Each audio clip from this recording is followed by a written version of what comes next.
All right. Nothing stays the same. We know that the only constant thing in life is change.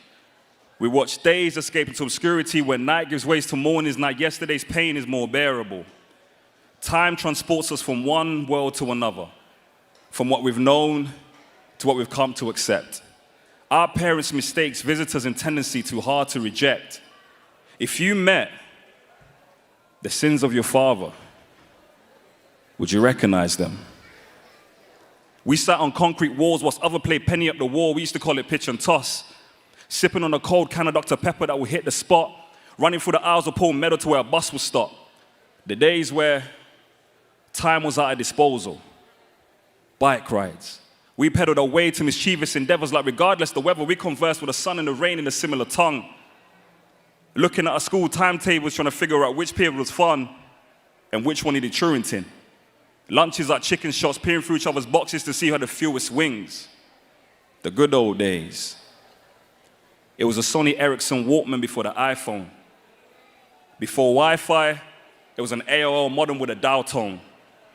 It was A. Arthur, Dennis the Menace, Cartoon Network that we had our eyes on. Channel U for new music before GRM Daily on YouTube. Infrared and Bluetooth before the airdrop. Gosford Street barbers for a haircut. Projectors did not descend from the higher heavens. It was TVs on wheels that Mr. Rutherford used to complain about. And the closest thing that we had to social media were Bebo, Harbour Hotel, MSN Messenger. And if she wasn't a main, then her name wouldn't appear on your bio. I remember endless nudges. Then it was BRB, it's dinner time. Then you come back on but appear offline. Who remembers MySpace dilemmas? Come on. The drama of choosing your top 8. Like, mate, I thought we were cool. Why are you acting like you haven't got space?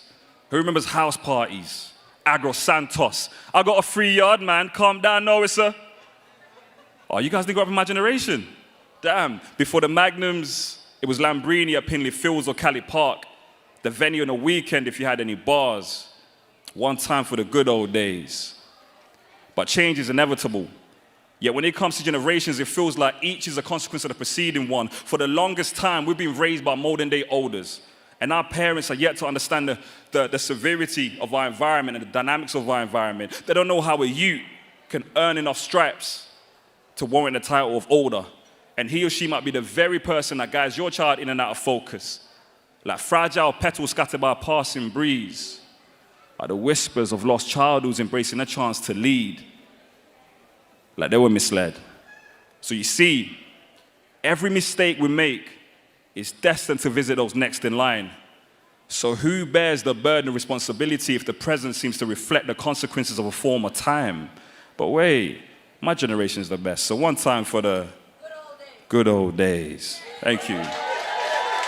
Thank you so much. Are you guys still with me? This is how we're going to test it. So when I say you guys still with me, I want you to respond with, yes, John, we are. Are you guys still with me? Yes, John, we are. Are you guys still with me? Yes, John, we are. Fantastic. One day we'll look back and wonder if we made each moment count. The opportunities that arose from the concrete ground, we grabbed and held like the palm mum gave us for the chippy. We were told that our social class would prevent us from making history, but we made it just in time for graduation day. We learned early that their mistakes can never make our hard work away. More than reaching for perfect grades, we aim for the moon and pray that our uniform, our skins will never be consumed by stab wounds, hoping the maze known as the estate will not lead us astray. If Venus and Serena can escape to the realm of the greats, then that gave us hope. Moonwalking on Tree Forest Road, speaking our futures into existence, I'm so glad we spoke. For why should we let them silence our souls when it's written in the finest of gold? Yes, hindsight can't mine us our faults. We've been aligned with our vision since knee-high, playing pirates and boats, using school jumpers as goalposts. If you know, then you know. We couldn't wage war over postcodes. Our city's always been too small for this. Plus, sis said, do not align with what your soul's against. Every thought has a consequence. It's better to be patient and powerful. Only do stuff that you won't regret. My city told me to say it in my chest and raise up my brows. You can't purchase respect. You either wear it as a crown or you sit back down. That's reality.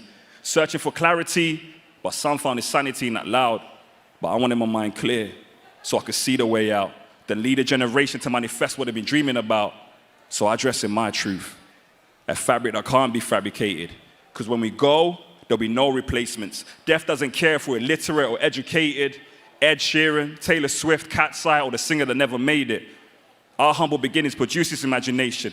And in tribulation, with some impatience and remained adjacent to what kept our heartbeat pacing, we've come too far to die nameless. In fact, you've all come too far to die nameless. Now the writing's on the wall and on our pages.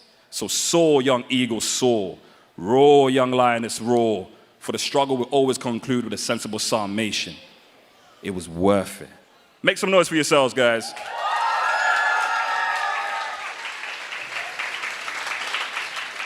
You guys are so amazing. I really appreciate it. One of the reasons I got into poetry was it gave me an opportunity to talk about, actually, firstly, with who thinks words are important? Right? Is language important? Expression important? All right, cool. So we're in this together. So yeah, now the reason why I got into poetry was because, again, it was a beautiful way to talk about the stuff that I felt like ate my heart. And then I felt that there was things I couldn't talk to people audibly, but I can write on a piece of paper. I can write, in those times, a piece of paper, not phones. But yeah, I could just jot down the stuff that I was going through. And I felt like the page didn't judge me, right?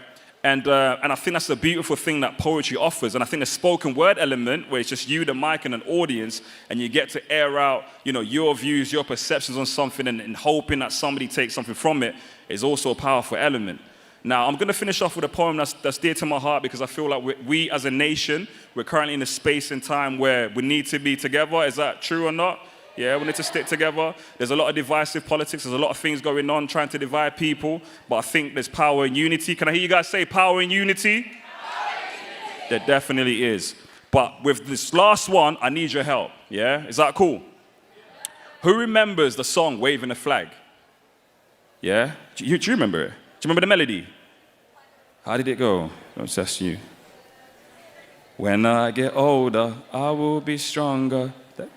Free, that's like a waving. So, when I get older, I will be stronger. They'll call me freedom, just like some waving. Yeah? You guys gonna help me sing it? All right. Okay, let's count to three. All right. 1, 2, 3. Let's go. When I get, I will. Wow. All right, DJ, hold on a minute. I can't hear. Can you hear him from where you are? A little bit. I'm gonna stand here. All right. I'm gonna count you for 3. 3, 2, 1. Let's go. When I get older, I will be stronger. Just like a waving flag. Flags. Posture like limbless bodies on poles of old ideas. Flapping to an ancient rhythm the air has sang this tune before. A symbol that can bind a nation together like athletes returning home in discs of gold, lifting cups towards the heavens for a second. The nation is one. Finds himself staring at a symbol that's tearing a nation apart, reading between ignorant lines of remarks that are racially charged, paranoid patriotism painted on roundabouts, that red and white division that Uncle warned us about. If you see this symbol in an area, it might not be safe to walk around. I think of a parable of a person searching for lost keys beneath a lamppost. A friend asks, "Where did you lose them?" "At home," they reply. Confused, the friend presses them, "Why search here?" They reply with, "Because there's light here." We do the same.